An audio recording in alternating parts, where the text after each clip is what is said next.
So hey guys, how are you all? Welcome to Proxima. So we are back with a brand new movie on What If Naruto Was Slept with Hermione G for One Night movie, but before we start, be sure to subscribe to our channel and like this video. Now let's begin the story. Naruto's day kept going from bad to worse. Not only did he have to save his best friend's life, but his best friend didn't want to be saved. In fact, he had made it fairly clear that he wanted to kill him. And so, the two found themselves trapped inside a sphere of energy created by the two super-powered attacks they had thrust at each other. The last thing the blonde remembered before going black was managing to scratch Sasuke's forehead protector and a horrible pain in his chest. And that was just the beginning. He now found himself face to face with the very thing that had made his life hell.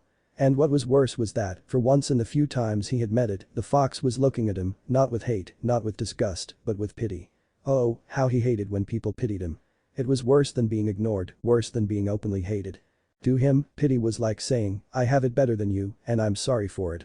Alright Fox, just what the hell do you want? Screamed Naruto, obviously annoyed with his current predicament. However, his irritation was quickly replaced with confusion by the simple answer Kyuubi gave. The talk, replied the beast, as if it were the most obvious thing in the world. About what? Why would you possibly want to talk to me? Asked Naruto rather loudly, his curiosity practically radiating off him. I wish to talk about your life. How you need a new one, and how I can give it to you, replied the fox, the smirk that usually adorned its face returning. Now Naruto was confused even more. He couldn't figure out what this meant. It could be a trick, but his gut told him that wasn't correct, and he trusted his gut entirely. And why would you do that? Naruto shouted. All the shouting was getting on the fox's nerves, and it decided to do a little something about it. Perhaps our conversation would be easier if I slipped into something a little more comfortable, said the fox, as its form suddenly shifted into that of a woman who appeared to be in her early to mid-20s. She had long thick blood-red hair and whisker marks similar to Naruto's. Her skin was absolutely flawless, her fingernails extended like claws. When she smirked, Naruto could make out a mouthful of fangs. Her ears were those of a fox and slightly elongated, as in her fox form. 9 flowing tails swayed gently behind her, almost elegantly. But it was her eyes that caught his attention the most. They had red irises and bore slitted pupils. Breaking his gaze from hers, he noticed she was wearing nothing, leaving her assets fully exposed. Realizing what he was staring at, she used her tails to cover herself. She was then surrounded by a red aura and she was suddenly wearing a rather elegant blood-red dress. Naruto, she said, startling him out of his thoughts and knocking him onto the wet floor. She giggled slightly as his mind raced to process all that had happened. But I thought, he sputtered out, not managing to find the words he was trying so desperately to locate. This only caused Kyuubi to laugh harder. You thought I was male? Most people do, don't worry. The look on your face is a memory I will cherish forever, by the way, she said, breaking into laughter once again at the blush the blonde was now sporting. Anyway, down to business, she said, her face once again filled with remorse and more pity, and it was beginning to piss the young shinobi off. However, she chose to ignore it. Now, first things first, shut up until you hear what I have to say. Everything you think you know about me is irrelevant and a horrible lie, said Kyuubi, her voice turning serious. I am not a demon, nor are the other tailed beasts. Not only are we each the boss summon of our own clans, but we, along with the toad boss, the slug boss, and the snake boss, are among the rulers of the summon world. The difference between them and the tailed beasts is that we have more power, me especially, considering I am the 9 tails. Long ago, the goddess of life, Kami, and the god of death, Shinigami, chose the tailed beasts to help control the happenings of the human world. However, because of our immense power and our destructive means of controlling the human populace, we were labeled as demons, and you know the rest. Naruto indeed did know what happened and subconsciously put his hand over his stomach, over his seal. Unfortunately, humans are always labeling things that they don't themselves understand as evil. I've been awake ever since your trip to the Wave Country, and by looking at your memories, I noticed that it was rare that a shinobi attacked you, though some did ignore you when you needed help. They, more so than the civilians, understand what a sealing entails and for the most part could tell the difference between you and I. The civilians, however, foolishly continue to believe that you and I are one and the same. Little do they realize, you can become so much more if you wish it, she continued as she got closer to the bars. She then reached out with her tails and gently caressed his face. He flinched at first, but then he began to move closer to the bars as well, the bars themselves slowly fading away, a pair of manacles appearing on her wrists with the kanji for seal on them both. Well, this is a welcome change, she thought as she pulled him in closer and brought him into her embrace.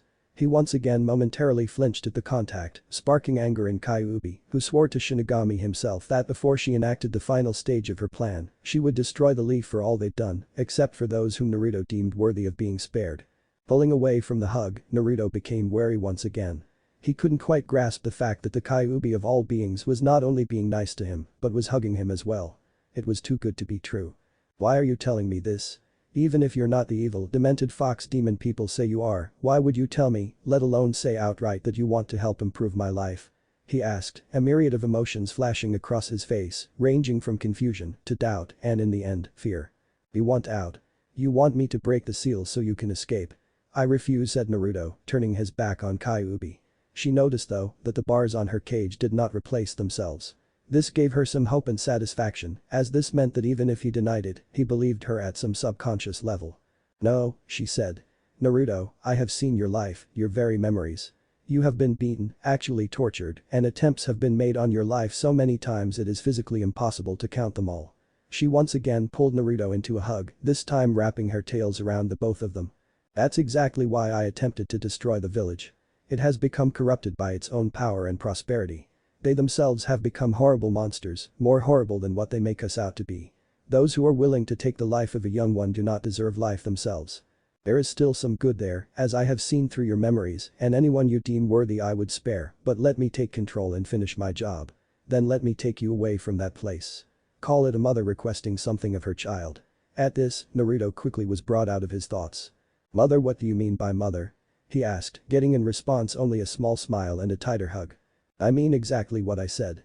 Even when I wasn't aware, the seal was taking my energy, my yaki, and using it to keep you alive. The last time we met, you demanded it as rent. Did you think I gave it to you simply because you demanded me to do such? My every waking moment, I have spent protecting you. And not even for the reason you think. Yes, I love being alive, but death is a natural part of life, and I have had quite my share of life. You, however, are so young. You have a whole life ahead of you, and you deserve to live it, while those villagers seem to feel different. I have been watching you, Naruto. I have been healing you, making you stronger, but unfortunately, my yaki can't protect you like Shukaku can protect his vessel. The point is, I've come to care deeply for you and would like you to think of me as your mother. I believe I at least deserve the title of your parent more than that blonde idiot who sealed me in here, she finished. This announcement almost made Naruto fall over. Kyuubi knew this was low, but maybe if he knew, it would be easier for him to come around. And indeed, Naruto's face suddenly took on a look of realization as the pieces all put themselves together. Beyond aim choosing him for the sealing, the way the pervy sage looked at him when he thought he didn't notice, he himself was practically the spitting image of the man. It wasn't all because of the fact he was Kyuubi's vessel, he was the son of the man that made him Kyuubi's vessel. The temperature in the chamber became as cold as ice. The water at their feet even began to freeze over. Kyuubi herself could practically feel the rage radiating off the boy. She hugged him tighter as he began to shake with fury, the emotion feeding him even more yaki, causing them both to be wrapped in a red aura. Then she began trying to soothe him, if only slightly, as any mother would her child. Let the good ones live. Kyuubi was almost surprised when he spoke. His tone had become dark and icy as he turned around to face her and return her hug. Let the good ones live, he said again. As for the rest, he paused slightly to look her straight in the eyes, make them feel pain, make them suffer, make them burn, he finished, barely restraining the animosity in his voice. You can count on that, Naruto, Kyuubi whispered into Naruto's ear. But there are a few things that need to be done first. Like what, mother? He asked, calming down enough that his curiosity once more showed through. Kyuubi was practically giddy when he actually called her his mother. Well, she said, first we have to make things official. I am going to transfer all of my power to you. I will gain most of it back. I am a being literally made of energy after all. During this process, you will take it one tail of power at a time, only gaining another once your body assimilates the last. It will be painful, but definitely worth it. The more power you gain, the more you turn into a full-blooded kitsune, and, after you take in all 9 tails, you take my title as Kyuubi, and as leader and boss summon of the Kitsune clan. You will be my son fully. This means of course that you will no longer be able to summon the toads. The process itself could take a couple days. After we leave the village, I will put your body in a secure place and put it into a hibernative state. We will train in here while your body adapts to your power, she finished with a satisfactory grin, which Naruto mimicked until he was struck by a few thoughts. But wait, he said, how do we train in here and where are we going to go? Well, in here we can train your mind, she said. We can teach you anything you want to learn, we just can't make you physically stronger, but my power's effects on your body should cover that. In here, you also don't actually need to eat or sleep, and time can go faster or slower depending on the user. By now, your fight with your so-called friend is already over, and you are both currently in the hospital, she finished, eliciting a groan from Naruto. However, if you want, time in here could go so fast that a minute in the waking world is as long as a week in here. However, the strain on your mind to keep that up for more than a few hours in the real world would be tremendous, so we can't go that fast for long, she said. As for where we are going to a place where no human can follow. There is a technique, one that would be a triple S class jutsu by the standards of just about any shinobi village. It can literally form a tunnel through the barriers of space and time, allowing interdimensional travel. Where we will end up, I cannot say, but it's bound to be better than here, she finished, sitting down and having Naruto do the same. Well then, we should get started, said Naruto, a little nervousness showing through. I agree, said Kyuubi, her eyes softening as she leaned forward and kissed his forehead. Alright then, Mom, start the process and take over, Naruto said, his worry beginning to really show. Pulling him in for another hug, she held him for a moment before literally slamming one of her tails into him, making him writhe with agony as he felt the full brunt of the power begin changing him, even causing him to grow a tail himself. Kyuubi used some more of her yaki to put him to sleep, but knew it would only help so much. Outside the mindscape, in Naruto's hospital room, Gaara of the desert stood silent, watching over his first real friend. He knew, if it wasn't for Naruto, he himself would still be lost, trapped by not only his demon, but by himself as well. Hell, he was even getting closer to his brother and sister thanks to the change in him that the blonde brought about. Suddenly, his friend began to convulse, and the machine monitoring his heart rate began to go crazy. He attempted to get closer to try and help, but was stopped by his own sand. It also blocked the exit from him, not allowing him to go for help or let anyone else in. Suddenly, Naruto's heart began beating at a normal rate once again, he stopped convulsing, and he opened his eyes. However, what unnerved Gaara was the fact that his eyes were red with slitted pupils. Gaara knew that, like himself, Naruto was a Jinchuriki, having been told by the blonde himself and by Shukaku, recognizing the strange red chakra he used during their battle. He watched as a red aura overtook Naruto as the blonde stood up, said aura taking the shape of a fox. It was then that he spoke, and Gaara noticed that the blonde's voice seemed to have two tones. Its usual sound was now merely an undertone to the very female voice that resounded from his mouth. Well, if it isn't Shukaku's vessel. Your name is Gaara, correct? Said Naruto, though by now Gaara knew what had happened. Kyuubi must be using Naruto, must have taken him over somehow. And his sand refused to obey him, no matter how hard he tried to make it move. Well, said Kyuubi, you seem to be worried about nothing. Right now, I merely wish to talk to your tenant. I don't want to bring anyone any harm unless they are deserving of it. Gaara was about to protest when he felt a tug in the recesses of his mind and heard the voice of his prisoner, for one speaking calmly, to be let out to speak to Lady Kyuubi. As much as he didn't like it, Gaara focused his chakra and muttered play possum jutsu before falling to the floor in a heap. His body though suddenly sprang up and upon using all available sand to make sure they would not be disturbed, bowed to Kyuubi, she doing the same. What's all this about, Kyuubi? For you to call me out to talk, there must be something very important going on here, said Shukaku. Crazy she may be, but he knew his place, and when there was something important, the Tanuki boss was probably the wisest of the beasts, second only to Kyuubi herself. Observant as ever, my old friend. As you know, we have been sealed and as such, cut off from our duties as not only clan leaders, but as this world's guardians. As it is, I have grown very fond of my young container. So fond in fact that I am making him my son and heir by giving him my power and title and making him a full-blood kitsune. The seal which holds you is far weaker than the one that holds me. As such, you may just be able to get word out to the others. I would just wait and have Naruto call them to council, but I feel it better that they be prepared beforehand, as it will be days yet before we reveal this. Shukaku seemed solemn at this point. She knew Kyuubi. She never actually had a child of her own, and in her predicament, it didn't look like she would. For her to take a human to be her heir, she must care for this container greatly. Otherwise she wouldn't even consider what she was doing. I can try, but couldn't you have another clan member do it? It would be easier, replied Shukaku, striking a thinking pose. Unfortunately, that isn't an option, said Kyuubi. In this body, I can't summon any of my clan, and while the boy has a contract with the Toads, I'm afraid if Gamabunta is informed before we leave, he may inform that blasted Toad Sage of what we're planning, and he doesn't exactly owe me any favors. Besides that, once we leave, and I promise you we are leaving not only this village, but this dimension as well, I will be putting him into a hibernative state while his body adjusts to having Yauki instead of Chakra, so he won't be able to summon until he wakes a few days later, she finished, Shukaku nodding in understanding. I'll do my best. Until next we meet, Lady Kyuubi, said Shukaku, bowing once again. Lady Shukaku, replied Kyuubi, also bowing, before Shukaku receded into Gaara's mind and once again gave the boy control. When he came to, he looked at Kyuubi and gave a nod. Shukaku let you hear everything, didn't she? Asked Kyuubi, facepalming when Gaara once again nodded his head. Are you going to attempt to stop us? She asked. This time, the redhead shook his head no. As long as this is what my friend wants, then I see no reason to stop you. I do have one question of my own. What do you plan to do about everyone else? He said. I plan to kill anyone I feel deserves it for hurting my son and spare only those he deems worthy. I also plan on taking every single scroll in the shinobi library as well as the forbidden scroll of sealing. I think that with who he is and what has happened to him, he deserves at least that much. She replied, getting a nod from Gaara, who merely thought she meant a Jinchuriki when she said who he was. Sensing a group of people approaching, Gaara asked, how can I help?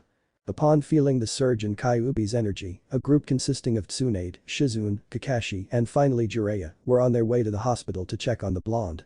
Upon arrival, Tsunade burst into his room, followed by the others, to see Gaara bringing sand back into his gourd and using more to rest an unconscious Naruto onto his hospital bed. What happened? Asked Jiraiya calmly, aiming his question at Gaara, who got looks from all the others. He suddenly woke up and became surrounded by an aura of Kyuubi's demonic chakra. He attempted to attack me, but I managed to knock him out, replied Gaara, but that only made the group more suspicious. How do you know about Kyuubi? Asked Tsunade, who wasn't as aware of Naruto's friendship with the boy. If you must know, Uzumaki told me himself on the day me and my siblings went back to Suna. Besides this fact, Shukaku confirmed that he was indeed the Jinchuriki of the Nine Tails, replied Gaara, as Jiraiya went to check on Naruto's seal. Everything looked to be in order, but there was something wrong, something that just didn't feel right. His eyes suddenly widened as realization dawned on him. Before even Gaara-san could react, the old toad sage had a Rasengan 3 inches from Gaara's face. Alright, now tell me, where is the real Naruto? And don't try to lie to me. He may have impressive skill with them, but I can't at least tell when he's real or just a shadow clone, said Jiraiya in a dark tone. With his announcement, he threw a kunai at the Naruto on the bed, which dispelled with a puff of smoke, eliciting gasps from those present. Really? Well then, can you tell the difference between a real problem and a distraction, replied Gaara, before he revealed himself only to be a sand clone, which promptly broke through the window to the outside. It was only then could they hear screaming from below as they watched a giant ball of sand roll through the streets, sometimes grabbing what seemed to be random villagers and pulling them into the ball, crushing them. The shuriken and kunai, even the jutsu of any shinobi fighting the sand sphere, had no effect whatsoever. The group quickly took to the streets. Kakashi knew from experience that it would take his Chidori or the Rikiri to pierce the orb, but every time he began to make the proper hand seals, tendrils of sand would bring a group of civilians into his path.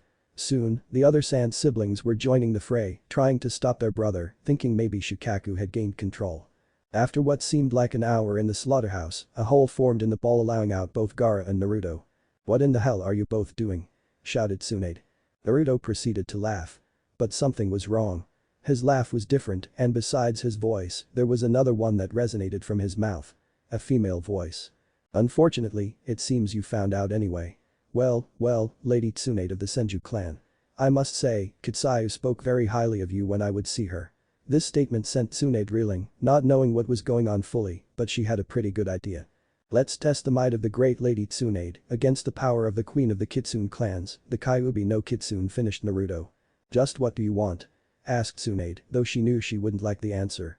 Well, I already got the kill everyone who has ever wronged my son thing, well at least physically done him wrong, done, by the way, thanks Gaara, and my clones should be along any second. Here they are now, she said, as 2 Naruto clones ran up, one with the forbidden scroll, the other with an even bigger scroll, one which Tsunade recognized, even with her limited knowledge of seals. Is that what I think it is? She demanded more than asked. If you mean is it an infinite storage scroll, then yes it is, replied Kyuubi. And it contains every single scroll from the shinobi library. And now that that's settled, she trailed off as she tapped Gaara's forehead, giving Gaara the signal to feign unconsciousness, making it look like he had been under her control. And have Naruto's friend getting in trouble for helping, can we, thought Kyuubi. She suddenly disappeared from her position and reappeared between Tsunade and Shizune, giving them both a punch in the gut, so powerful they both promptly threw up, leaving her to grab her two scrolls and go set up her technique to get her and her son out of the elemental countries and that dimension. Time skip. It had taken an hour to set up, but she had just finished, and not a moment too soon. Her location hadn't remained secret, as evidenced by the arrival of the other shinobi. The group arrived at a heavily forested area to find Kyuubi standing over 6 different lines of seals around a large ring of seals, each line leading up to a different seal tag. Hanging from a tree branch was another seal tag. Tsunade was more than a bit peeved. Jiraiya hadn't even helped earlier and now was more interested with the seal array. She couldn't blame the others, as even she didn't want to fight an all-powerful demoness, especially one that had possessed Naruto's body. They knew that even if they hurt Naruto, it wouldn't hurt her in the slightest. "You again?" she asked, obviously annoyed. "Can't you get it through your thick skulls that this is what Naruto wants?" Tsunade was about to retort but was stopped by Jiraiya, who replied, "As much as I hate to admit it, she's probably telling the truth." Tsunade couldn't help but snort at that. The boy who was so adamant about becoming Hokage practically dragged her here to take the job, never gave up on anything, wanted to kill everyone and leave the village. It wasn't possible. "What are you talking about? Naruto would not want this," she shouted. "I don't think you quite understand the workings of Naruto's seal," replied Jiraiya. "The only way for Kyuubi to take over would be for Naruto to let her. For him to even let her out like this, he must be pissed. And given what happened with him and Sasuke, I'd say he has every right to be finished." Jiraiya. "Don't forget the beatings, assassination attempts, and the fact that his father was the one who put me in here to begin with," said Kyuubi, putting in her 2 cents.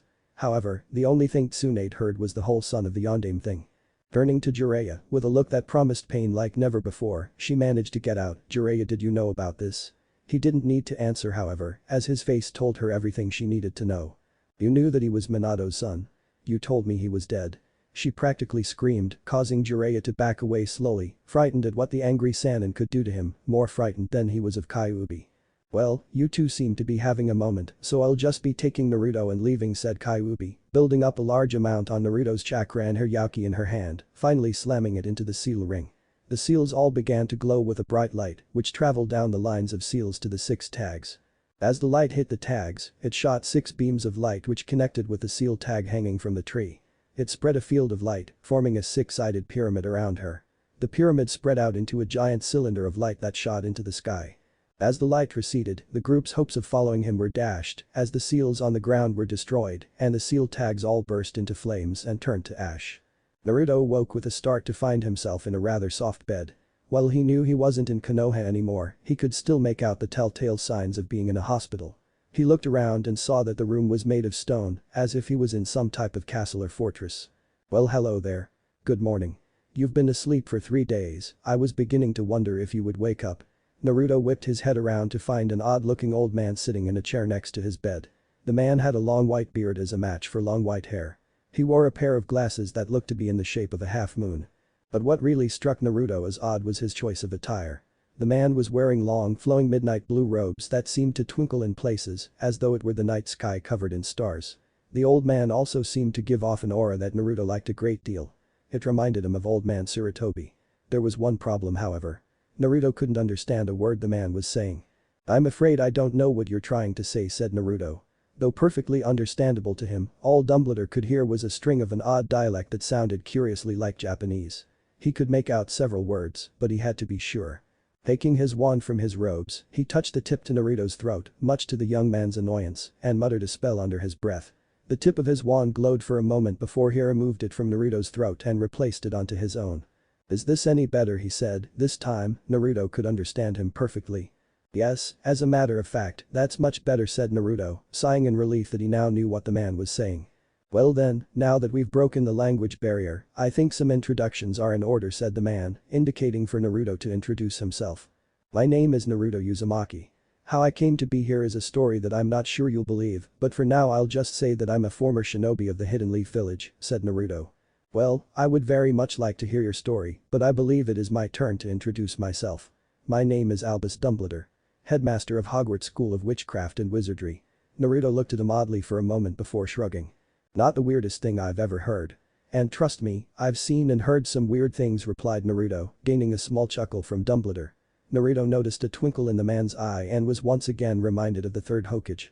Well now, you said you had a story to tell, and I have plenty of time. Why don't you get started?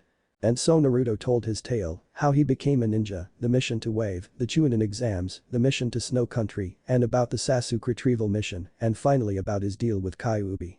He left out most of the graphic details though. Through it all, Dumbledore never spoke, though he did chuckle once or twice. The man for the most part sat with an unreadable expression. Once all was said and done, Naruto noticed that the man had adopted a thinking pose. Dumbledore looked at Naruto for a moment before asking something Naruto never thought he would hear from the man. "How would you like a teaching job here?" asked Dumbledore. "What, you mean like teaching students the about chakra and the shinobi arts?" asked Naruto. "That's exactly what I mean. From your story it's obvious you don't have a place to stay. And this year we are holding a special event that I think these ninja arts may prove useful in for whoever is our school's champion. There are already going to be some major changes with the tournament, so I don't see any harm in adding a new class," replied Dumbledore. "But I know next to nothing about this world. Not to mention I'm probably younger or the same age as the people who will be taking the class," said Naruto. "As you will be staying at the school for the month until the start of term, you can have full access to our library. As for being in the same age group as the students, you also will be able to connect more with them than most Hogwarts teachers," replied Dumbledore, as if it were that simple. "It may help to learn English however." Naruto suddenly felt a twinge in the base of his skull as he was flooded with information from his mother. Quickly looking in Dumbledore's eyes, he felt a new flood of information, this time on the entire English language. "How's this?" replied Naruto in perfect English, though he was surprised that Dumbledore wasn't shocked at him knowing it. In truth, the man had felt a presence in his mind and got the feeling of what the blonde was doing. "That's excellent, Naruto," replied the aging wizard, chuckling. "So, will you accept my offer?" "Why not? I've got nothing better to do around here," said Naruto, shrugging his shoulders. "Excellent," replied Dumbledore, standing up to leave the room, Naruto following suit. "I believe Hogwarts is in for a very interesting year." Through the gates, flanked with statues of winged boars, and up the sweeping drive the carriages rolled along, swaying dangerously in what was fast becoming a gale. Leaning against the window, Harry Potter could see the castle school of Hogwarts coming nearer, its many lighted windows blurred and shimmering behind the thick curtain of rain. Lightning flashed across the sky as their carriage came to a halt before the great oak front doors, which stood at the top of a flight of stone steps. People who had occupied the carriages in front were already hurrying up the stone steps into the castle. Harry, along with Ron Weasley, Hermione Granger and Neville Longbottom, jumped down from their carriage and dashed up the steps too, looking up only when they were safely inside the cavernous torch-lit entrance hall with its magnificent marble staircase. "Blimey," said Ron, shaking his head and sending water everywhere, "if this keeps up the lake's going to overflow. I'm so krrgh." The large red water-filled balloon had dropped from out of the ceiling onto Ron's head and exploded. Drenched and sputtering, Ron staggered sideways into Harry, just as a second water bomb dropped, narrowly missing Hermione. It burst at Harry's feet, sending a wave of cold water over his sneakers into his socks. People all around them shrieked and started to push one another to get out of the line of fire. Harry looked up and saw, 20 feet above them, the floating form of Peeves the Poltergeist, a little man in a bell-covered hat and orange bow tie, his wide, malicious face contorted with concentration as he took aim again. "Peeves!" yelled an angry voice. "Peeves, come down here at once." Professor Minerva McGonagall, deputy headmistress and head of Gryffindor House, had come dashing out of the Great Hall. She skidded on the wet floor and grabbed Hermione around the neck to stop herself from falling. "Ouch, sorry, Miss Granger." "That's all right, Professor." Hermione gasped, massaging her throat. "Peeves, get down her now," barked Professor McGonagall, straightening her pointed hat and glaring upward through her square-rimmed spectacles. "Not doing nothin'," cackled Peeves, lobbing a water bomb at several fifth-year girls, who screamed and dived into the Great Hall. "Already wet, aren't they? Little squirts. Wee." And he aimed another bomb at a group of second-years who had just arrived. "I shall call the headmaster," shouted McGonagall. "I'm warning you, Peeves." "Oh, just let the little guy have his fun." Everyone turned to find where the voice had originated from. "He's just trying to liven things up around here." This time McGonagall jumped as the voice came from directly behind her. Harry, Ron, Hermione and Neville all had shocked looks on their faces as a boy no older than themselves appeared in a swirl of leaves, right behind the Gryffindor head. "Oh, Naruto, it's you. Continue to do that and you may just find yourself transfigured into a nice plant or other stationary object," said McGonagall, holding her chest as if she were having a heart attack. The boy, now named Naruto, merely rubbed the back of his head sheepishly. The students took this time to get a good look at their fellow teen. He had golden blonde hair, incredibly blue eyes, and 3 odd whisker-like marks adorning each cheek. He was dressed in a red t-shirt and a black leather trench coat. He was wearing from the waist down pants and gear that looked as if he was going into combat. They saw no wand, but could make out what looked like glints of something metal inside his pockets. Using this distraction, Peeves threw the rest of his bombs at the students, stuck out his tongue, and flew away, cackling, much to the irritation of Professor McGonagall. "Well, move along then," said McGonagall sharply to the gathered crowd of students, who quickly followed her into the Great Hall. Harry looked around for the blonde boy, but he had disappeared. He wasted no time in pointing this out to his two best friends. "Maybe he just apparated away. I mean, did you see the way he just appeared out of thin air?" suggested Ron. "But it shouldn't be possible," replied Hermione. "Hogwarts has several spells placed on it. One of them prevents apparating on school grounds. I myself would love to know what really happened. And just who he is." "I don't know about you lot," came a voice. "But I'm pretty sure you'll find a major clue," came another. The golden trio turned to see Ron's brothers, Fred and George Weasley, staring up at the head table. "If you look up there," they both finished together, pointing to where they were looking. At the head table, there was another play set, which the blonde from earlier was taking, making pleasant conversation with the groundskeeper and care of magical creatures teacher, Rubeus Hagrid. "Why is he up there? There's no way he can be a teacher," Hermione said, her head reeling at the idea. "It would be bloody brilliant if he was. Can you imagine us learning that disappearing trick he pulled?" asked Ron, beginning to grow excited. They continued their conversation straight through the Sorting Hat song, the sorting itself, and even when the feast appeared they continued. It was then that the headmaster, Professor Dumbledore, stood to make his usual announcements. "So," he said, smiling at all of them. "Now that we are all fed and watered," Hermione merely fed at that, as she had refused to eat after the conversation had turned to house elves, and she had found out that many of them worked as she thought, slave labor for the castle. "I must ask for your attention while I give out a few notices. Mr. Filch, the caretaker, has asked me to tell you that the list of objects forbidden inside the castle has this year been extended to include screaming yo-yos, fanged frisbees, and ever-bashing boomerangs. The full list comprises some 437 items, I believe, and can be viewed in Mr. Filch's office if anybody would like to check it." The corners of Dumbledore's mouth twitched. He continued, "As ever, I would like to remind you all that the forest on the grounds is out of bounds to students, as is the village of Hogsmeade to all below third year. Also, beginning this year, we have a new class that all students may sign up for." Dumbledore motioned for the blonde boy to stand. "This," he continued, "is Professor Naruto Uzumaki, or, as he has elected to be referred to as, Naruto-sensei, Uzumaki-sensei, or if you would prefer it, just sensei. It is a custom where he is from, and it would be in your best interest to show him the same respect you would show to any other teacher here at Hogwarts. Now, Naruto, would you care to tell them what this class entails?" asked Dumbledore, to which Naruto nodded and took Dumbledore's place at the podium, which shrank to better suit his height. "Thank you, Professor Dumbledore. I have just a few things to say. My class is not a class for slackers. Many of you will not make it past the first day if you sign up. I am going to be teaching you all the shinobi arts, the ways of the real ninja. You will not be using magic much in my class, as the majority of what we will be doing is physical work." "Then what the hell are we being taught this stuff for?" came the shout of one Draco Malfoy, gaining the approval of many in the Slytherin house. Naruto suddenly took on a dark look, and in the time it took many people to blink, he was standing on top of Malfoy, the boy's own wand pointed at his throat. "You will not be using much magic in my class, as the things I'm teaching you do not require the use of such things.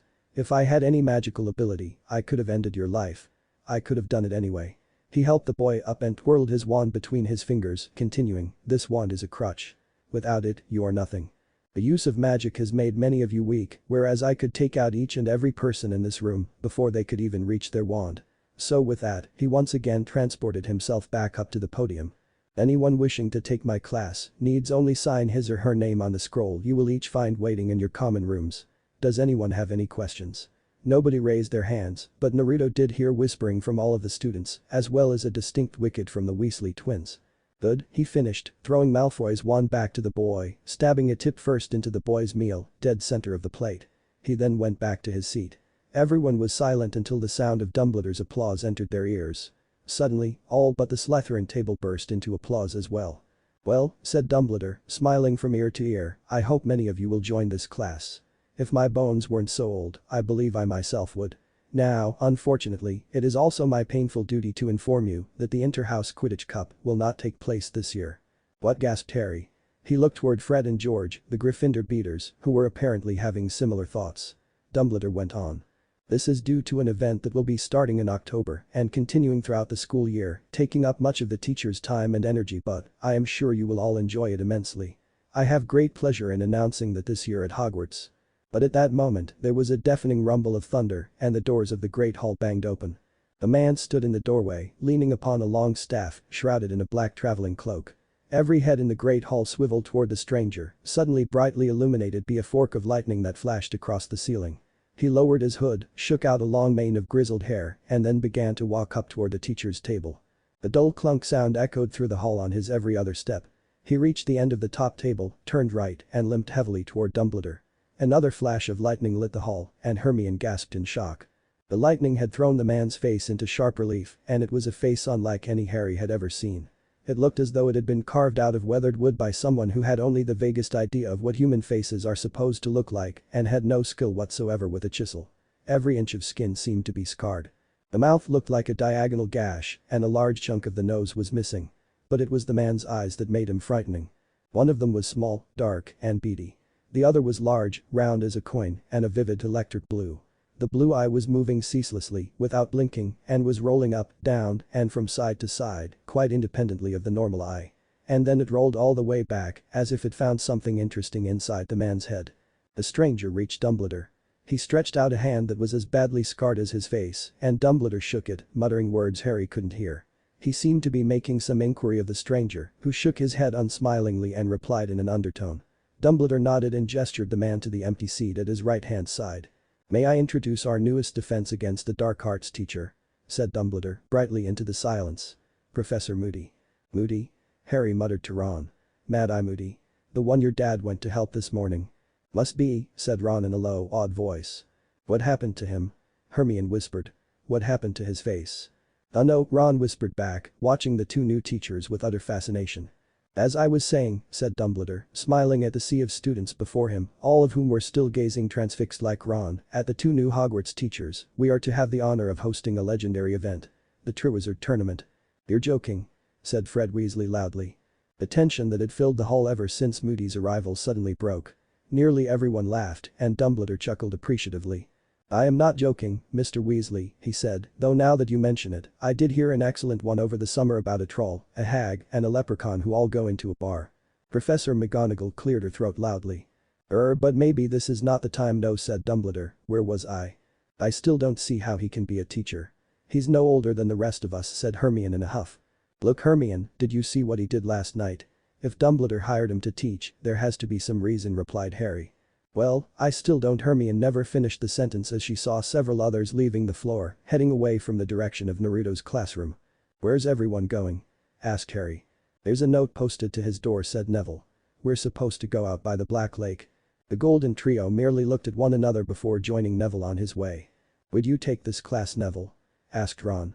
"If what he said is any indication, this class will be difficult." "Well, then why are you here, Ronald?" asked Hermione in a playful voice. Ron just shot her a glare in response. "I just thought if I could maybe learn a few tricks maybe people wouldn't target me so often," replied Neville. "Well, Longbottom, maybe if you weren't such a big target." The group turned to find Malfoy, Crabbe and Goyle. "Shove it, Malfoy," said Harry. "Why are you here? Didn't this guy teach you your lesson last night?" "Please. In a fair duel, I'd kick his sorry ass from here to whatever place he came from," replied Malfoy angrily. As the group arrived at the Black Lake, they saw Fred and George staring at something in the middle of the lake, coming closer. "What are you two staring at? What is that thing?" said Harry. "I think it's our new teacher," said George. "I do believe he's correct. And he's walking on the water," said Fred. Sure enough, the class watched amazed as their new teacher walked casually in on the water. "Wicked," said the Weasley children, minus Ginny, who just showed up. "Do you think we're gonna learn that?" asked Harry. "I don't know, but that's a blood brilliant trick," replied Ron. "Really? Is it bloody brilliant?" asked a voice from behind them, making them all jump. The entire class turned to see their teacher sitting on the grass behind them. All the students quickly turned back to the direction Naruto had been coming from to see him still walking toward the group. "What is going on here?" asked Hermione. "Do you want to see something cool?" asked Naruto behind them. He stood up and walked over to Hermione. "It's Granger, isn't it?" asked Naruto, getting a nod in response. "Use whatever spell you like, deal damage to that Naruto walking over here." Hermione looked a little freaked out, but still uttered, "Yes, Professor." "Okay, before you do, remember, I don't wish to be called Professor. My title is Sensei. Is that understood? All of you?" said Naruto, getting a nod from the other students. Hermione pointed her wand to the Naruto on the lake before yelling stupefy. The Naruto was blasted by a red blast that was sent from Hermione's wand, connecting to its chest. However, the Naruto merely turned into a plume of smoke. "What just happened, sir?" asked Harry. "That class was my signature technique. One that you will not be learning, but one you will see quite often. It is called the Cage Bunshin. Most accurately translated to English, it means shadow clone," said Naruto. "Why don't we get to learn it, if I may ask?" said Malfoy, in a tone that reminded Naruto very much of Sasuke. "You will not learn it because it divides your life force evenly between you and the number of clones that you make. At this rate, there are only a few people here with the necessary amount of chakra to produce even one without passing out," said Naruto. "And who are they?" asked Fred. "Oh yes, sensei, do enlighten us," said George. Naruto looked at both with an appraising eye. "They're the Weasley twins. Hagrid has told me quite a bit about you two. Couple of pranksters I hear," said Naruto. "Good. I like that." The entire class looked shocked at this announcement. "You like prankster?" said Hermione. "Of course," replied Naruto. "Well, I don't condone playing harmful tricks, pranks are good training. It teaches stealth, creativity, resourcefulness. Basically they help all around. Now, you ask me who already has high enough chakra levels. Yeah, who here is big stuff?" asked George. "Well, actually, you both have the highest stores of chakra I've seen since coming here. Your brother Ron," said Naruto, indicating the red-haired boy, "is a close second and your sister there is third." Mouths were agape at this proclamation. There was not anybody, not even Malfoy, who didn't expect at least Harry to be on the list. "Now, you don't nearly have the levels I do, but they are low Chunin level. That's impressive, seeing as only physical work and exercise increase stores, and many of you only have low Genin chakra," said Naruto. "Excuse me, sir," said Hermione. "You said they have the stores needed to create a clone, but they are nowhere near your own stores. Just how much chakra do you have?" Naruto just smirked before putting his hands into a strange cross-shaped symbol. Suddenly, smoke filled the entire area. Using a quick spell, Hermione cleared the smoke, shocking all as the smoke cleared. Standing in the area and all over the lake were hundreds, maybe thousands of clones of their teacher. "Wicked," said Ron. "Does that answer your question, Ms. Granger?" asked one of the Narutos before all of the clones began going up into smoke, slowly, only in what looked to be small groups at a time. Once they had all disappeared, Naruto held his head and staggered slightly before righting himself. "Now then," he said. "For today, all I want you to do is to introduce yourself to me, your name, likes, dislikes, etc." The group complied, all sharing their information he asked them for. After that, he dismissed them before standing up and walking toward his office. However, the golden trio wasn't far behind. Naruto entered his classroom and walked through to his office, well aware he was being followed. When Harry, Ron, and Hermione entered his class, they were surprised to see several of Naruto's clones writing things in scrolls. "I know you're out there. You may as well step into my office," shouted Naruto, showing the group that he was aware of their presence. "Potter, Weasley, Granger. To what do I owe this pleasure?" asked Naruto, flopping into his chair, rubbing his chest. Sir. There were several things I've been meaning to ask you, but never got the chance during class," said Hermione, a bit nervously. "Go on," said Naruto. "Ask away." "Well, Professor," started Hermione. "Sensei, if you please, Ms. Granger. I'll forgive you for today, but I will begin taking points for those who do not abide by one of the few rules I said in this class," said Naruto, before indicating for her to continue. "Yes, well, Sensei. You spoke of chakra throughout the class today, and I was wondering if you could explain to me what it is?" she asked. Naruto merely looked at her for a moment, silent, before he snapped his fingers, 3 of his clones appearing next to him, each carrying a scroll, tied with string. "I've had my clones translating my scrolls into English. I was going to give you each one tomorrow, but I think you can have these ones now. Everything you wish to know about chakra and jutsu, you will find in those scrolls," he said, once more rubbing his chest. "Sir, is something wrong?" asked Harry, taking notice of the slight grimace on Naruto's face as his fingers rubbed his chest as if he were trying to soothe some pain. "No, I'm fine," replied Naruto. "Now, there are very few rules in my class. First and foremost, and I wish for you to tell your classmates this one. You are to do as I say, not as I do, because I am much more durable. Secondly, you are to follow my orders without question, regardless of whether you like them or not. The rest you will find out tomorrow. If you would, kindly tell your classmates that class will once again be by the lake tomorrow." But that last piece of information, he waved them out of the room. On the stairs, Hermione opened her scroll and began reading. "Time skip. This is really fascinating," said Hermione. The trio was sitting in the common room by the fireplace. Ron and Harry locked in a game of chess, Hermione in a chair by the fireplace, reading her scroll. "Alright, I'll bite. What is so fascinating that you couldn't wait to get the information tomorrow in class? Said Ron, taking one of Harry's knights. According to a note Naruto sensei wrote in here, chakra is basically a person's magic in its purest form. Basically, our spells are like control exercises. That's why he said that he was surprised that Fred and George have so much chakra. They have so much because even without the physical training needed to build up reserves, every time we use a spell, we're tapping into our chakra, meaning it will be that much easier to learn how to use, she replied. Really? That's gonna make things loads easier on us, said Harry. If we've been using it all along, we'll already have some idea of what it is. So what is chakra really? There has to be some description in there, said Ron. I thought you would rather have waited until tomorrow to learn, said Hermione in an irritated tone. Hey. Said Ron. Don't get mad at me just because I got praised in a class before you did. Yeah, Hermione. Sensei just said that Ron has higher chakra reserves. Actually, the only ones he mentioned on the list with reserves high enough to make a clone were in the Weasley family. Maybe it just runs in your family, Ron, said Harry. Yeah, that would be great. Did you see the look on that Git Malfoy's face when Sensei announced the Weasleys to have the highest reserves in the class? Laughed Ron. Yeah, I did. It was priceless, replied Harry, joining in on the laughter. Well, it doesn't really matter how much chakra you have if you can't control it properly, said Hermione looking up from the scroll. What do you mean, Hermione? Asked Harry. It says here that chakra is the combination of physical and spiritual energy. Physical energy is generated from the body, while spiritual energy comes from the mind and the soul. According to the scrolls, if you want to increase your reserves, physical training is the way, but generally, even in his own experience, those with less chakra have an easier time controlling it, said Hermione. And a strong mind also is a way toward control. Ron just dropped his jaw before grabbing his own scroll and reading for himself. His head dropped and his shoulders slumped as he read. You feel so much better now, don't you? Asked Harry. Yes, replied Hermione, a small smile etched on her face. I feel loads better. Harry looked around to see Fred and George sneaking out the portrait entrance to the Gryffindor common room. Boy. Where are you two going? Asked Ron, upon seeing his brothers leaving the common room. We're doing some extra training for Naruto sensei, said Fred. Yeah, we're working on a bit of stealth by going down to the kitchens and getting a bite to eat. If we can do that and get back without being caught, we're successful, said George, as the two exited the common room. I have to see this, said Harry, who ran upstairs to get something from his trunk. Coming back a few moments later, the other two saw him holding what looked like a black piece of parchment. Harry unfolded it before touching it with his wand and muttering, I solemnly swear that I'm up to no good. Suddenly, the parchment was filled with an extensive map of Hogwarts. But not just the building. The Marauder's map showed where everyone in the castle was as well. Sure enough, Harry found Fred and George heading downstairs. Several times, the three were certain that they would get caught, but they managed to make it all the way to the kitchens.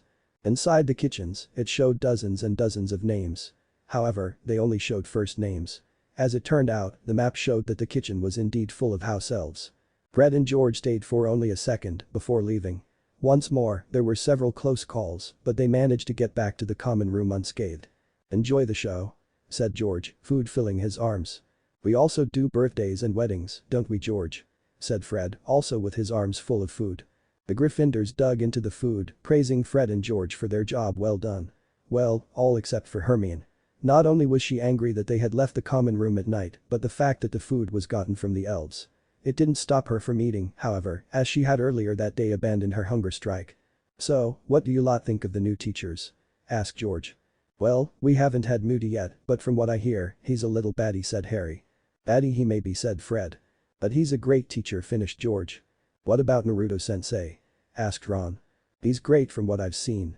Apparently Hermione, he's also very kind to the house elves, though he still lets them do their job, replied George. You mean he allows them to remain slaves, retorted Hermione. Look, Hermione, you're our friend, and we love you, but your ideas are absolutely mental, said Fred. House elves, with the exception of one we just met in the kitchens, do this kind of thing because they enjoy it. It's in their nature, they like to help. Yeah, and that one we met is actually getting paid by Dumbledore to work here. What was his name? Fred, Dory. Doggy. Said George. Dobby? Asked Harry. That's the one, replied Fred and George at the same time.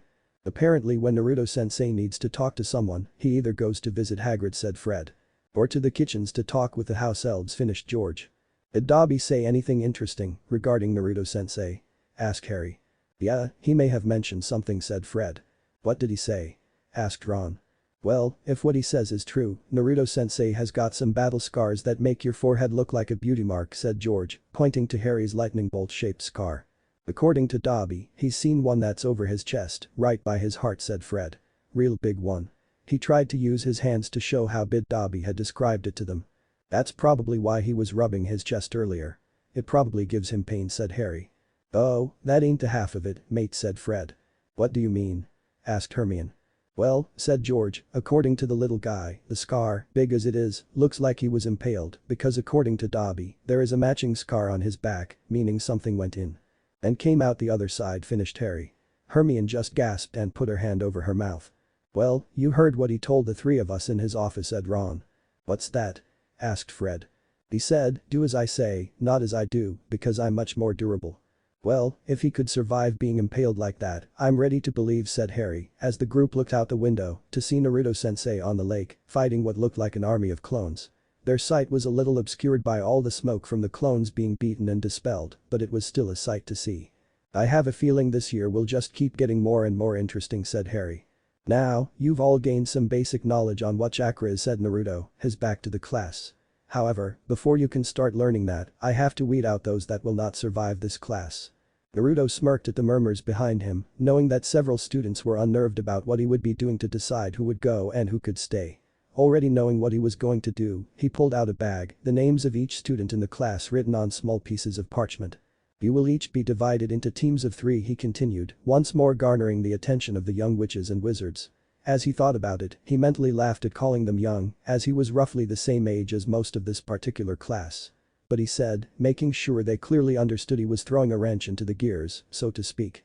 You will not get to decide who your teammates will be. This caused several groans, particularly from the Golden Trio, he noticed. Inside this bag is the name of each person in this class. I will pick the first, and then, that person will draw 2 other names from the bag. Those other names will be your teammates for today, tomorrow, and possibly in the future as well, he said, reaching into the bag before pulling out the first name, George Weasley.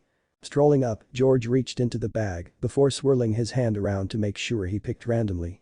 Pulling out 2 of the folded pieces of parchment, Naruto took them and unfolded them, raising an eyebrow as he did so. Well, said George. Who'd I get? Naruto merely looked at him before sighing. If I hadn't made sure this was completely random, I would have thought you cheated. However, as one also blessed by Lady Luck, I congratulate you. Your teammates are Fred Weasley and Ginny Weasley. Fred, George and Ron couldn't take it. They all began laughing hysterically. Oh man, laughed Ron. Only one of those 2 would be able to pull the other, but they got Ginny too. Hermione let a small giggle, while Harry joined his friend in full laughter. Well then, let's get on with it, shall we? Said Naruto, reaching into the bag and removing another name. Draco Malfoy, he said, and the Slytherin student walked up to Naruto as well, pulling out 2 names, which Naruto opened and smirked a bit, making Malfoy step back. Team 2 will consist of Draco Malfoy, Cho Chang, and Harry Potter. Draco glared at Harry, while Harry took the chance to glance over at the girl he secretly had a crush on. After the teams were divided up, Ron landing on a team consisting of himself and 2 girls from Ravenclaw, while Hermione was put on a team with an older Hufflepuff boy, Cedric Diggory, and another boy from Slytherin. They all sat on the grass while Naruto explained the rules. This exercise is simple. You don't need ninja tricks, and this is one of very few times you will be allowed to use your wands in this class, he said. You will each have the entirety of the class tomorrow to accomplish one task. Reaching for his pocket, he pulled out 2 small bells. You will each have to get one of these bells. Before he could explain more, he saw a hand immediately raised and it was firmly attached to the arm of Hermione Granger. Yes, Miss Granger? He asked. Yes, sensei, if there are 3 of us and only 2 bells, how is this supposed to work? She asked. Naruto smiled. He had them. That's just it. Only 2 of you can get the bells. The one that doesn't will be removed from my class. This also means that if, say, no one on your team gets a bell, you will all be removed. There was silence for a moment before Naruto's ears were assaulted by an uproar of shouted questions and remarks. Once they calmed down thoroughly, Naruto continued. Tomorrow, you will get to class, find your team, and an opponent will be assigned to administer this test. So wait, we're not trying to get the bells from you? Asked Fred, confused beyond belief, especially at the fact that either his brother or his sister or both or all 3 of them could be kicked out of the class. No, you're trying to get the bells from one of them, replied Naruto, pointing behind the group of students. Turning around, Harry saw a few of the professors and several 7th-year students lined up. The students he couldn't recognize, but with the professors he saw McGonagall, Snape, Moody, and most surprisingly, Professor Dumbledore himself. You will be allowed to use any spells in your arsenals against them to get the bells, outside of the summoning charm Accio, or any lethal spells, he continued. You have the entirety of class tomorrow to accomplish this task. The best way to get through this test is to look underneath he finished cryptically. Class dismissed. Crouching, Naruto made a jerking motion as if he was jumping before he disappeared in a swirl of wind and leaves. Immediately, the students ran to their teachers, intent on finding any information on the test as they could get from the professors before they left. "Professor Dumbledore!" shouted Harry, running up to the aged wizard. The old man smiled as the boy made his way toward him, followed closely by Ron and Hermione, who had ditched their teams to go after Harry. "Ah, Harry, I see you, like the rest of your classmates, are trying to get as much information as possible about your challenge tomorrow," he said, a slight mirth in his voice. "Not exactly, Professor," said Harry. "I was wondering more about the teacher, rather than class." As he said this, both Ron and Hermione nodded. "Ah yes," replied Dumbledore. "Naruto is a rather peculiar person, even by a wizard's standards. I met the boy over the summer and was very impressed with him." "How so?" asked Hermione. She was still a little mind-blown that someone as young as them could teach at Hogwarts. "Well, Hagrid found the boy unconscious on school grounds and brought him to the infirmary. After that, he sent me an owl and I, after receiving said owl, came to meet him," said Dumbledore, the old man being careful as to not reveal everything to the three students. Knowing them as he did, they would now hassle Hagrid for info. It wouldn't be fun for them if they were just given the information outright. "Right, thanks Professor," said Harry. "But just between us, do you know any way to pass this test?" "Yeah," said Ron. "It does seem kind of impossible, doesn't it?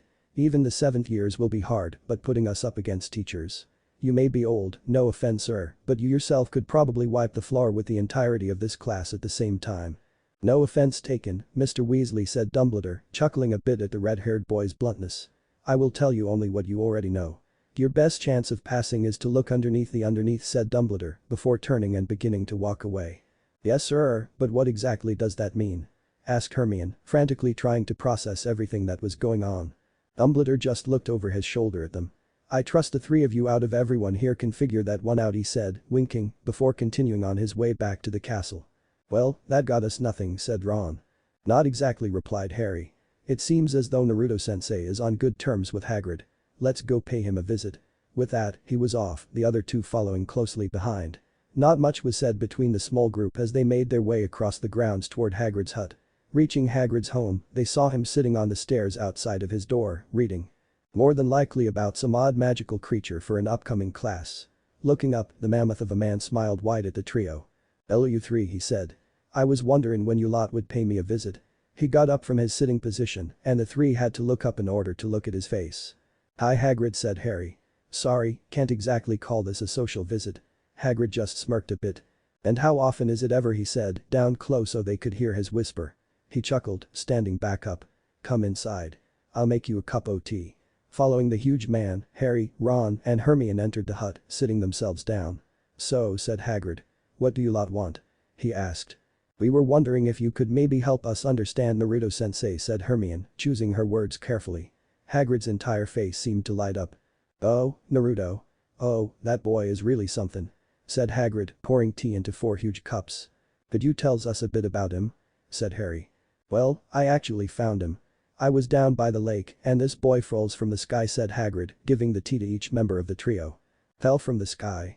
Was he on a broom or something?" asked Ron. "No," replied Hagrid. "He just appeared out of thin air and fell a good long ways into the lake. Then he goes and swims to shore before he collapsed. I took him to the hospital wing and then sent an owl to Professor Dumbledore." "But where did he come from?" asked Hermione. "Well, I don't know if I should tell you lot, but I will. He told me and Dumbledore that he comes from a different world. Completely separate from Thyssen," said Hagrid. "But that's impossible," said Hermione. "Isn't it?" "I guess not," said Ron. Chuckled Hagrid. "You've seen the things he can do and you lot are questioning if it's possible or not." "He's got a point, said Harry. "I mean, walking on water, clones, his healing ability." "Now who told you about his healing power?" asked Hagrid. "House elves told Fred and George, who told us that he looks like he was impaled through the chest. They never actually said he could heal, we just kind of assumed," said Hermione. "Well, he can heal, and fast too. I watched him train.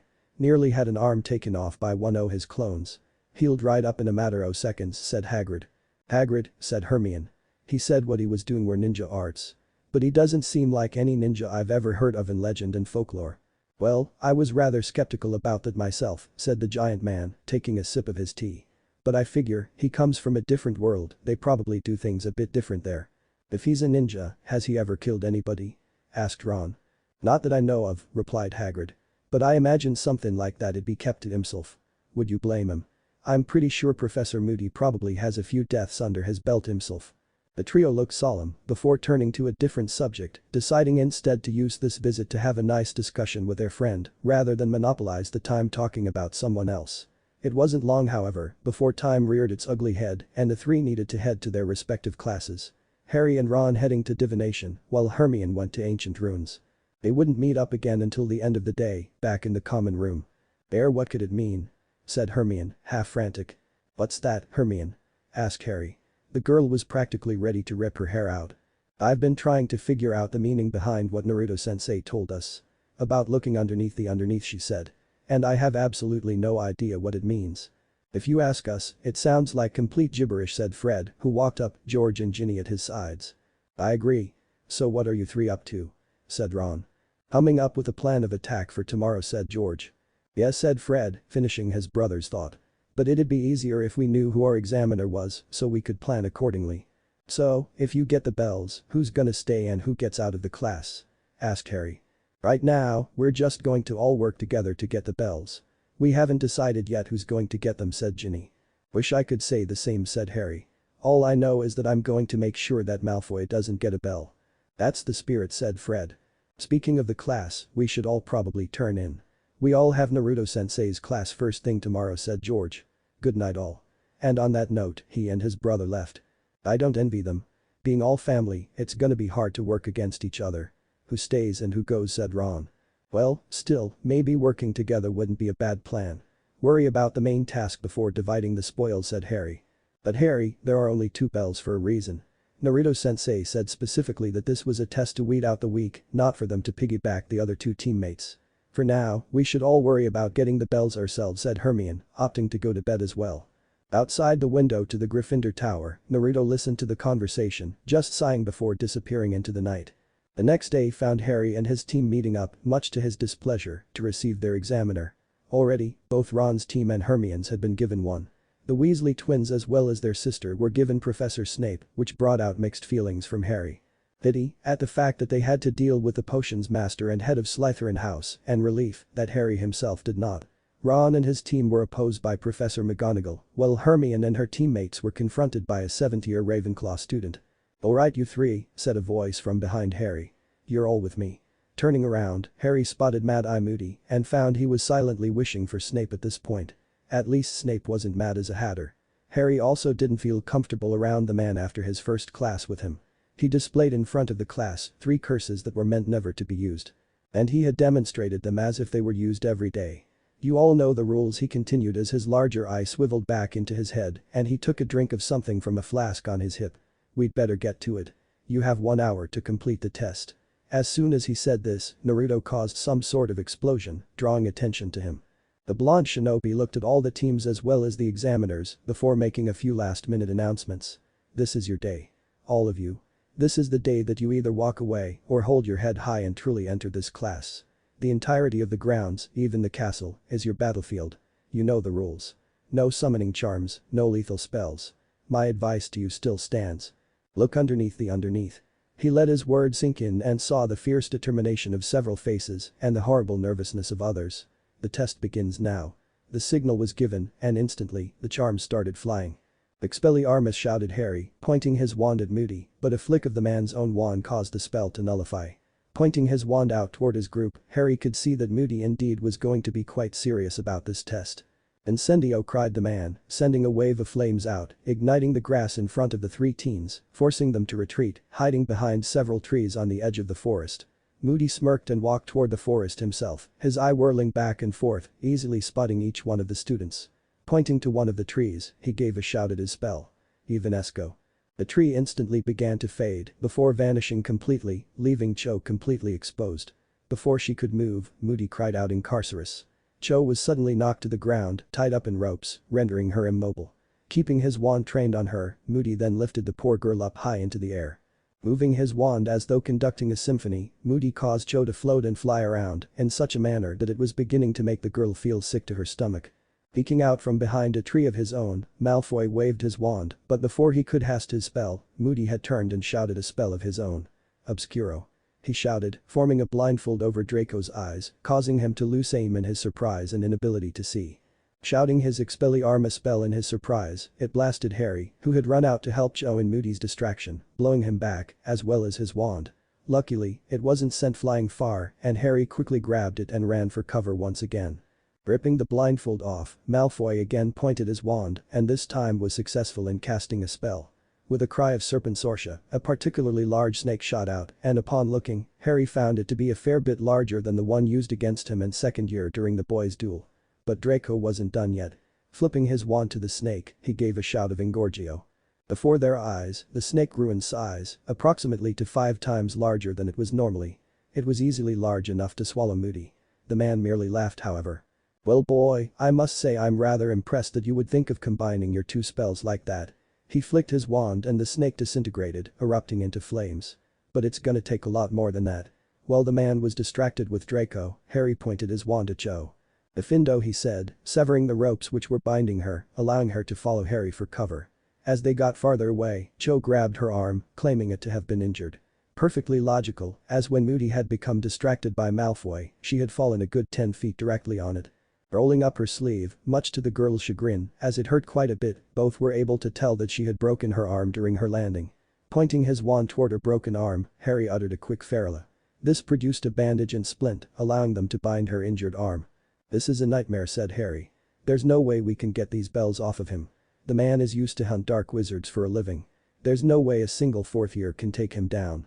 "Well, we're going to have to," replied Cho, gripping her wand with her unbroken arm. "You heard what Naruto-sensei said. We have to get the bells, no matter what the cost. That is our objective." Harry's eyes widened a bit at that. "Say that again, Cho," he asked. "What you just said." "Getting the bells is our objective," replied the girl. "Getting the bells is our objective," muttered Harry, barely audible. "What if that's supposed to be literal?" "What is?" Cho asked. "Harry, do you have an idea?" "I think so, yes," said Harry. "Unfortunately, I think we need Malfoy. Getting the bells is our objective." "Our objective? The point isn't to get the bells. It's to work as a team to try and get them." "I think I get it," replied Cho. "That must be what Sensei meant when he said look underneath the underneath." "Alright," said Harry. "If I distract Moody, do you think you can grab Malfoy and fill him in?" When the girl nodded, he continued. "Alright. We'll all attack together from 3 sides, that's the plan." Once again, Cho nodded. With that, they ran back to where Malfoy and Moody were still engaged in a heated duel. Heated being the appropriate term, as there were several flaming patches of grass scattered throughout the miniature clearing. "Expelliarmus," shouted Harry, and Moody merely flicked his wand, stopping the attack cold. As he and Harry began sending spells at each other, Cho quickly made her way over to Draco, who looked a little worse for wear. Getting in close, she whispered in his ear. As she told him the plan, he scoffed at the idea of working together, but when Cho explained to him the actual purpose of the test, he begrudgingly nodded, making his way behind Moody and to the left, while Cho stood behind and to his right. Giving a signal, all 3 wizards took aim and in unison shouted Expelliarmus. Whipping around, Moody deflected Harry's spell as well as Draco's, but was caught in the back by Cho's attack, sending his wand flying. Quickly binding him, Draco searched for and took the bells from Moody, making the man smirk. "Well, I guess congratulations are in order," he said. Naruto suddenly appeared to help the man up. "Not until they can beat you without you giving yourself up. You purposely got hit with that disarming spell, I could tell," said Naruto. "It was that obvious?" replied Moody. "Yes, it was," said Naruto. However, these 3 were able to grasp the concept of the test and got the bells, meaning they pass. And with only 10 minutes left to spare. That said, Naruto handed Moody his wand back and told their team to wait back by the lake. Harry and Cho nodded while Draco just looked smug at passing. Making their way back to the lake, they passed several others still taking their test and so had to avoid several wild spells. The entire area was something of a battlefield. "Harry." Turning toward the shout, Harry saw Hermione running up to him. "What happened, did you pass?" she asked. "Yeah, we all passed. What about you? Did you figure out the point of the test?" asked Harry. "Only after it began," replied the girl. "How could I have been so stupid? I didn't realize it until after the examiner kept trying to keep us apart. The only real reason behind that I could see is if we were expected to work together. Once I figured it out, I told Cedric. We tried to get our last member, William, to help us, but like the classic Slytherin, he wanted no part in it. We managed to get the bells, and both Cedric and I passed for working together. What about Ron? Asked Harry. Time's running out. Hasn't he finished yet? Not that I know of, replied Hermione. Fred, George, and Ginny passed within the first 10 minutes from what I hear. Apparently, Sensei is really impressed not only with their chakra reserves, but their teamwork skills as well. Well, really Hermione, what did you expect? Asked Harry. After all, they are family. Fred and George are twins. It stands to reason they'd have exceptional teamwork skills. Boy, Harry, Hermione. Looking to their left, they both saw Ron run up to them. Did you pass? Asked Harry. Yeah, replied Ron simply. Of course it took one of the Ravenclaw girls to figure out that we were meant to work together. After that, we worked as a group until Sensei came and told us that we had good enough teamwork skills to pass. For being old, McGonagall is tough though. We didn't even manage to touch one of the bells. Yeah? Asked Harry. I would have been happy to have traded you. Moody didn't hold back. Cho ended up with a broken arm. Luckily, there weren't any more injuries than that. Wow, I don't envy you. Then again, I don't envy Neville either. Did you know that his examiner is Dumbledore himself? Asked Ron. Hermione sighed. Putting a group of students against one of the most powerful wizards the world has ever seen, she said. That is what I call cruel and unusual. Yeah, but can you believe that he's the only one that passed? Said Ron, shocking both Hermione and Harry. What happened? What about his teammates? Asked Harry. I don't know, but I asked Neville about it, said Ron. He didn't even realize the point of the test when I told him. He didn't get the bells either. I guess he just naturally tried to get his team to work together without knowing that was the point to begin with, and that was enough to catch Sensei's attention. This is without a doubt the strangest class I think we've ever taken here, said Hermione. No arguments here, said Harry, with Ron just nodding. Once the time was up, almost half of the class had been cut back. Harry was rather astonished by the sheer number of people who hadn't managed to at least work with one of their team members, but Hermione explained that that was what the whole test was about. The rules were deliberately made to make it seem like they had to work by themselves in order to get what they needed. Only those who could put aside their differences would be able to work together and pass the test. And if Neville's team was any indication, the bells weren't even that big of an issue. It was all a matter of teamwork. Congratulations, announced Naruto. If you passed, then that means you successfully realized the true purpose of this test. Teamwork. While you will always have situations in which you will be alone, you must realize that you are always stronger as a team than on your own. I know there is a bit of rivalry between some of the schoolhouses. That is why I decided to use this test. To see who could set aside differences and work together as a group to get the job done. But now, your real challenge begins. Tomorrow, you begin directly accessing your chakra and begin your physical training. So I suggest you all get some rest tonight. Running up to Naruto, the Golden Trio began asking him questions. The three were incredibly curious about their new teacher. Sensei? Asked Harry. Do you think maybe you can answer a few questions for us? Ask away, replied Naruto, not even looking at the boy who lived, continuing to make his way to his office. Well sir, began Hermione. We were wondering if perhaps you could tell us where exactly you come from. Naruto merely turned to face the girl as they stopped walking. Sighing, he spoke. I knew this question was going to come up after Hagrid told you about my coming here, he said. And yes, what he told you was accurate. I came here from a world separate from this one. Where I come from, at the age of 7, children are evaluated, and if they have the right stuff, they have the option of entering the Shinobi Academy. They train for several years, and at around age 15, they graduate and become genin, placed on teams of 3. That explains your reason for dividing up the class into groups of 3, said Ron. Naruto nodded. I may have tweaked it a bit, but the bell test is what my teacher had my squad do our first day, he said. Things were different back then. We all made the classic mistake of every man for himself, and if it wasn't for Sensei giving us another chance, we were practically set up for failure. So, what is it exactly that shinobi do? Asked Harry. You've never had to kill anyone, have you? Anyone? No, replied Naruto. I did kill a couple animals though, particularly a giant snake. That caught Harry's attention, having fought the basilisk in his second year, which was without a doubt a very large snake. Wicked, replied Ron. How'd you do it? It ate me, said Naruto, shocking all three as they continued up to his office. It ate you? Asked Hermione incredulously.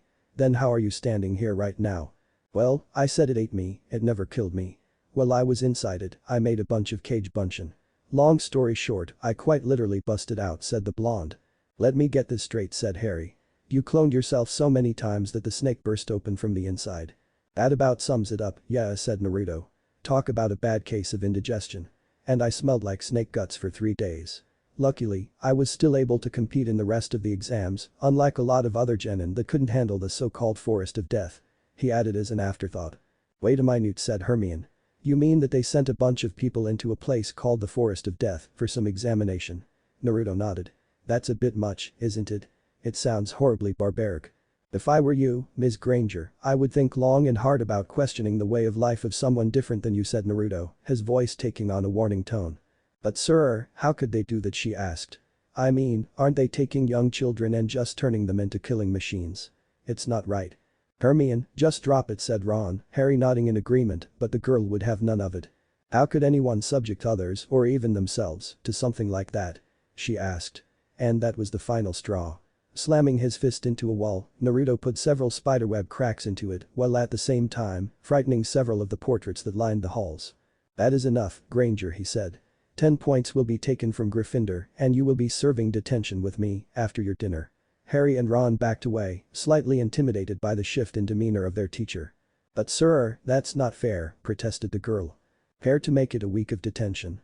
Asked Naruto dangerously. The girl was royally pissing him off. What right did she have to question his way of life? And her mention of people subjecting others to it only brought up the memories of the Sandaime Hokage, reopening the old wood of his death. No. I didn't think so. Report to my office after dinner. With that, he disappeared in a swirl of wind and leaves, leaving the 3 teens gaping at what had just transpired. What were you thinking, Hermione? Asked Ron. Don't you remember what he did to Malfoy on the first night? Why would you go ahead and make him angry like that? He's right, Hermione, continued Harry. It wasn't exactly the brightest thing to do. I was just expressing an opinion, replied the girl, slightly shaken as well. Well, I hate to point this out, but your opinions aren't always based in fact, said Harry. You don't know the reasons behind why his world is like it is. Yeah, said Ron. This is even worse than your thoughts on house elves. Hermione just turned around and walked away, a dangerous scowl on her face. And I don't think bringing up the house elves was very smart on your part, Ron, said Harry, shaking his head. That night found Hermione entering Naruto's office almost nervously. She was almost afraid of what sort of detention punishment someone like Naruto could come up with. As she entered, she saw Naruto sitting calmly, waiting for her. Granger, he said curtly. I don't believe in punishment just to punish. I believe that something good should come out of it as well. So, in racking my brain, I have come up with a solution. And what is that, sir? Asked Hermione calmly, though she really didn't want to think of what could be coming. Simple, said Naruto, handing her a piece of parchment. We're going to do some training. On that is a list of all the exercises I want you to do. Looking at the list, Hermione almost groaned. 50 push-ups, 100 sit-ups, 200 jumping jacks, and to top it all off, she had to run a lap around the Black Lake. Come on, said Naruto, heading for the door. The sooner we get to it, the sooner you get done. Yes, sensei, said Hermione, before following him down to the lake. Once they arrived, her punishment training began immediately, while Naruto supervised, making sure she didn't skip out on anything, and Hermione noticed that he even ran with her around the lake, but had absolutely no trouble with it. With all of her stopping during the workout, as she wasn't as used to the physical conditioning that Naruto was, it took over a half hour to just do the push-ups, sit-ups, and jumping jacks. The run around the lake took somewhere between 45 minutes to an hour. By the time they had finished, Hermione was exhausted, never having done so much exercise at once before. Wow, said Naruto. Maybe it's a good thing you're in my class. If you're any indication, you witches and wizards are all horribly out of shape. Is this the kind of thing we'll be doing in class tomorrow? Asked Hermione, through gasps of airs. Similar, but not nearly as much, said Naruto, before rubbing the back of his head sheepishly. I guess I did go a little overboard with your punishment. I apologize. No, I'm sorry, said Hermione. I never should have spoken like I did. I probably deserve detention. Naruto nodded sagely. You know, I've heard about you from your other teachers. A bit of an overachiever, I hear, he said, as though coming up with an idea. You know, he continued. If you'd like, I can help you with your training outside of class. You and your friends. We could meet at special times. It would be a big help for me as well, because it would speed up the class's progress. It could work, said Hermione. With the other classes, there really is no time to train on our own for your class. Excellent, said Naruto. You may go back to your common room and tell your classmates my idea. I'll run it past Dumbledore, just to make sure we can. Yes, sensei, said Hermione as she began to make her way back to the castle, almost dragging her feet from the soreness of her muscles. It was almost as much of a pain getting to Gryffindor Tower as the actual workout was. Even the fat lady that guarded the portrait entrance to the common room noticed her fatigue, knowing about her detention from gossip told by the other portraits. Giving the password, she entered the common room and promptly fell over into an armchair before Harry and Ron ran to her and bombarded her with questions. What did she do? Was Naruto still in a bad mood? She answered all of their questions and they grimaced hearing about the workout punishment. Remind us never to get on his bad side, said Fred and George, who had both heard of her punishment as well. Sensei also said that he'd work with Dumbledore to see about setting up extra training sessions, said Hermione, relaying the information. Apparently he's unimpressed by our physical ability. Oh man, said Ron. Now I wish I hadn't passed the bell test. Too late now, said Harry. You could always drop from the program I suppose, but I think we should tough it out. Who knows? This could help us in the long run. Harry's right, little brother, said Fred, ruffling Ron's hair. You aren't gonna run away from a little back-breaking labor, are you? Yeah, continued George. After all, the Weasleys have more chakra than anyone in the class. It would be a shame if one of us dropped out because they were afraid to work. I'm not afraid to work, shot back Ron. Then prove it, said the twins simultaneously. I will, said Ron. It's official, said Harry. Things at Hogwarts have gotten a lot more interesting. The end. Thanks for watching, also remember to subscribe and like this video. See you in the next video.